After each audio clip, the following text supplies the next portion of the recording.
Hi guys, welcome back to my channel. If you're new, make sure to subscribe. Today we're going over all the books I've read so far this year. I am a mood reader, so I haven't read an absolute ton. I think I have read 13 total. I get in these moods where I read 4 books in 1 week, or I get super busy and then I don't read for an entire month. I'm also a huge romantasy lover. That's really all I read. Mostly everything is romantasy, but let's just get into it. I'm not going to go in any particular order, but I do want to start off with Stateside, which is my favorite book that I read this year. It is so good. Alex Astor is literally one of my favorite authors. Her and Sarah J Maas are tied for me at the top. I read the Lightlark series last fall, loved it. I absolutely love it. I cannot wait for the next book to come out. Love triangle, it's just amazing. Stateside is her new adult romantasy, I think. The world in this is just so cool, and like I love the romance in it. I saw so many negative reviews being like she took things from other books or like the same plot over and over. It's so similar to Lightlark with things. Bro, I do not care. Like I eat it up every time because I love those tropes. I love those things in books. It was so good. I'm also really bad about forgetting what happens in a book as soon as I finish it, but I really remembered a lot of this one, so I feel like that's how you know it was such a good book to me. There's like the immortals and then the humans. Every 50 years, I think, the humans have the chance to go to the immortal lands and then also get like magic from the gods and bring it back to their families, to their cities, whatever, or they can just stay in the immortal lands, and they have to like go through this big trial to get to the gods and get like a cup of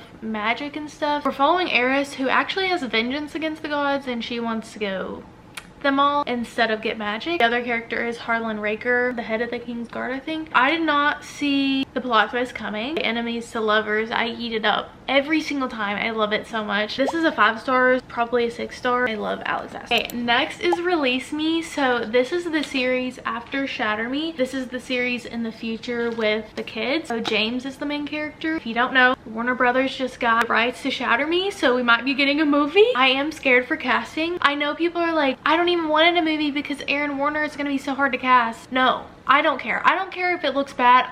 Any movie adaptation I'm gonna have critiques about, but at the same time I'm just excited we're getting a movie. I know there's been, I think, 2 other failed attempts for a show and a movie. I'm just excited. Release Me is about James and Rosa. We also get Warner's point of view in this, so you know I love it so much. Rosa's a part of the reestablishment, so she's trying to get away from them. It kind of feels like not a lot happened, but at the same time, reading the Shatter Me series, I feel like Unravel Me and Defy Me were kind of just transition books. I'm just so glad that we got so much more of all the OG characters in this. I want to give this a 5 star because I love the series, and like it's a 6 star series for me. Realistically, like this book alone I would say is probably a 4. Next up we have the Off-Campus series. I feel like everyone knows the show came out and I absolutely love the show. I had never read the books before. I just felt like they were something you'd read in like high school, so I never really picked them up. I really just have to be in the right setting and like the right mood to read a romance. I watched the movie and I was like, you know, I need to read the books now. I want to know what happens next. So I started with The Deal, and I really like The Deal.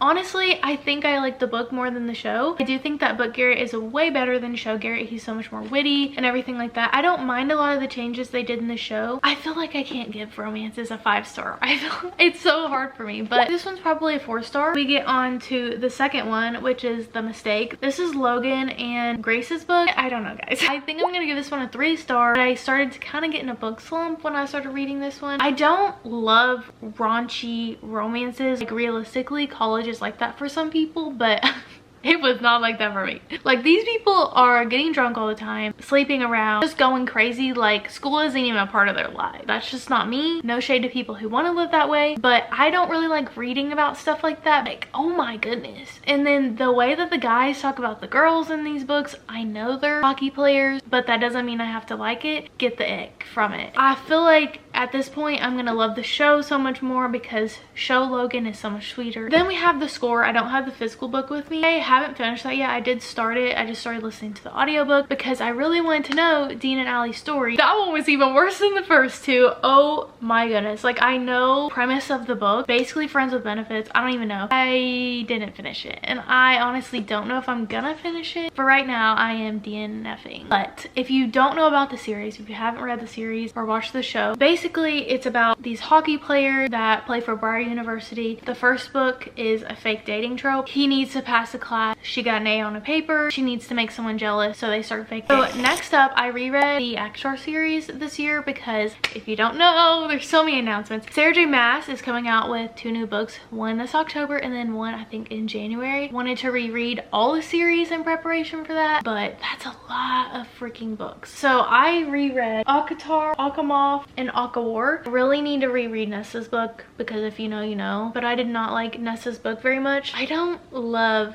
Nesta.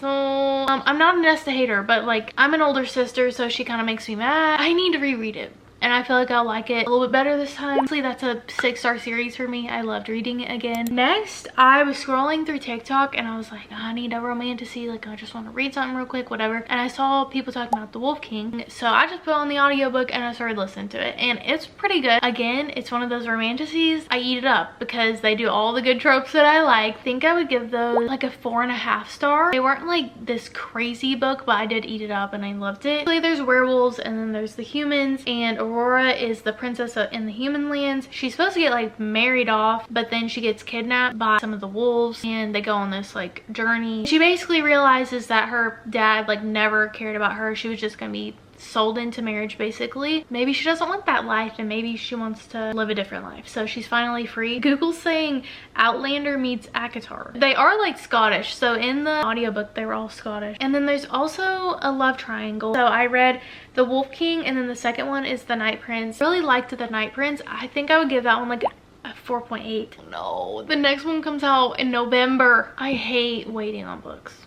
I swear every single good series I start isn't finished and I have to wait. If you like ACOTAR, if you like Lightlark, honestly any of that, definitely read The Wolf King. Okay, next I read Daughter of No Worlds. I listened to the audiobook, so I barely remember anything. I didn't love it. I would say probably a 3.5. Tasana was a former slave going through an apprenticeship. Her like guide or teacher is Max Antaria. He's like teaching her all this stuff. She's going through the apprenticeship. There's romance in it and there's like a war coming and everything like that. Lastly, this is actually a series I started last year, Tongue So Sweet and Deadly. That's like the first book and it's in that series. So it's called The Compelling Fate Saga. I think I got to the 4th book and I think it honestly is the final book. It was a really good series. I really loved it. And the plot twist in that series I never expected. So it was a fate so dark and delicate. That's the last one. Definitely gave me Throne of Glass vibes. So if you like Throne of Glass. So those are all the books that I've read so far this year. I feel like past years I've read so much more than that, but I've just been so extremely busy. I've been trying to do multiple platforms of social media. I got management this year. I got a new job. I moved. I've been so stressed. So much family things happening. I have not had time to read. That's like the first thing that I neglect and